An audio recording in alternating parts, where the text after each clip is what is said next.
Android phone ব্যবহার করছেন মানেই গুগল প্লে স্টোর আপনাকে ব্যবহার করতেই হয়। যে কোনো নতুন অ্যাপ্লিকেশন ইনস্টল করতে অথবা আপডেট করার জন্য বা গেম ডাউনলোড করার যে কোনো কাজে গুগল প্লে স্টোরে আসতেই হবে।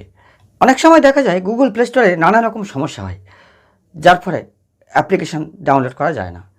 আজকে ভিডিওতে দেখব গুগল প্লে স্টোরের যে কোনো সমস্যা আপনি কিভাবে সমাধান করবেন, অর্থাৎ গুগল প্লে স্টোর কোনোভাবে কাজ না করলে আপনি কিভাবে ঠিক করবেন, কিভাবে যে কোনো অ্যাপ্লিকেশন ইনস্টল করবেন। আপনি দেখছেন এসএস অ্যাপস আর আমি আছি আপনার সাথে দীপু। গুগল প্লে স্টোর কাজ না করলে খুব বিরক্তির কারণ হয়ে দাঁড়ায় এবং আমরা কোনো রকম অ্যাপ্লিকেশন ইনস্টল করতে বা আপডেট করতে পারি না। আপনি কোনো কিছু ইনস্টল করতে চাইছেন কিন্তু ইনস্টল হচ্ছে না, পেন্ডিং দেখাচ্ছে। এরকম সমস্যা হলে প্রথমেই প্লে স্টোর ওপেন করুন। আপনার যে লগ ইন আইডি আছে সেই লগ ইন আইডির উপরে ক্লিক করুন। ক্লিক করার পরে সেটিংসে চলে আসুন। সেটিংসে ক্লিক করুন। এখানে একটি অপশান দেখতে পাবেন, নেটওয়ার্ক প্রেফারেন্সেস।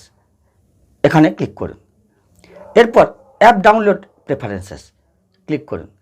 এখানে তিনটি অপশান দেখতে পাবেন, over any network, over wifi only, ask me every time. এখান থেকে ওভার এনি নেটওয়ার্ক সিলেক্ট করুন এবং ওকে করে দিন। কারণ অনেক সময় হয় কি, আপনার নেটওয়ার্ক প্রেফারেন্সে দেখা যাচ্ছে ওয়াইফাই অনলি করা আছে এবং আপনি মোবাইল ডেটা ব্যবহার করছেন, সেক্ষেত্রে কিন্তু ডাউনলোড হবে না, কেবলমাত্র ওয়াইফাই ডাউনলোড হবে।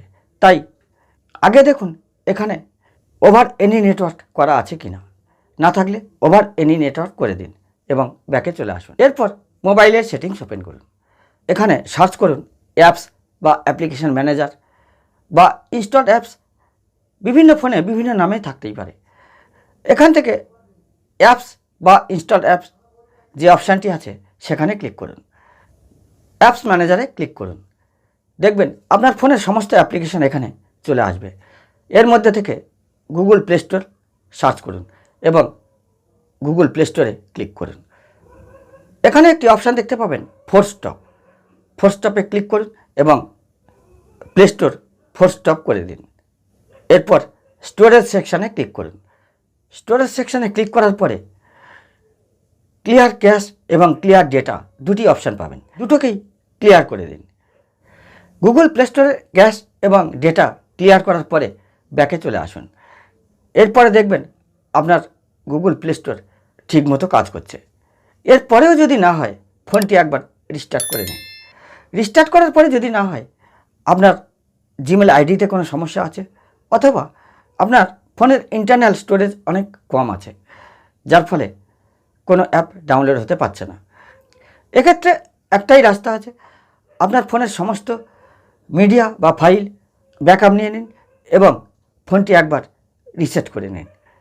রিসেট করার পরে জিমেল আইডি দিয়ে আবার লগ ইন করুন। দেখবেন প্লে স্টোর আগের মতোই আবার ঠিকঠাক চলছে, অর্থাৎ আর কোনো রকম অ্যাপ ইনস্টল করতে কোনো সমস্যা হচ্ছে না। ভিডিওটি ইনফরমেটিভ মনে হলে একটি লাইক করুন, বন্ধুবান্ধবকে শেয়ার করুন, আর আমার চ্যানেলে নতুন হয়ে থাকলে সাবস্ক্রাইব করে সাথে থাকুন। সবাই ভালো থাকুন, সুস্থ থাকুন। আবার ফিরে আসবো পরবর্তী ভিডিওতে। নমস্কার।